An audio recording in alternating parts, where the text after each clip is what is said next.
étrangers, et on essaie de tous se coordonner avec le même type de protocole, avec le même type de vaccin, parce qu'il y a plusieurs BCG différents, et aussi avec le même type de placebo. Et donc on espère quand même d'avoir des chiffres suffisamment importants pour avoir une valeur statistique.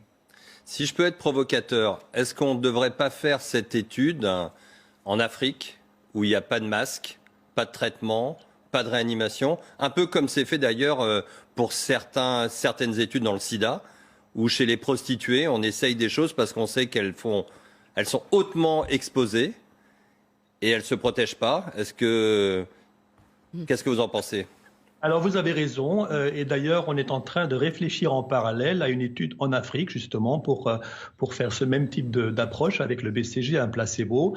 Je pense qu'il y a un appel d'offres qui est sorti, il va sortir, et je pense qu'on va en effet sérieusement réfléchir à ça aussi. Ça n'empêche pas qu'en parallèle on puisse réfléchir à une étude aussi en Europe et en Australie.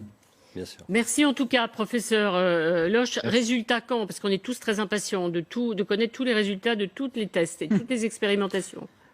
Alors ça, évidemment, c'est une bonne question. Ça dépend d'un certain nombre de choses. D'abord, la vitesse avec laquelle on peut mettre en place l'étude, la vitesse avec laquelle on peut avoir suffisamment de personnes à inclure dans l'étude, et aussi la vitesse avec laquelle on peut avoir le financement pour le faire. Une fois qu'on a ça, je pense une fois qu'on a démarré l'étude, je pense qu'il faut attendre à peu près 2 ou 3 mois pour avoir les premiers éléments de réponse si le BCG fonctionne en effet très bien dans ce contexte.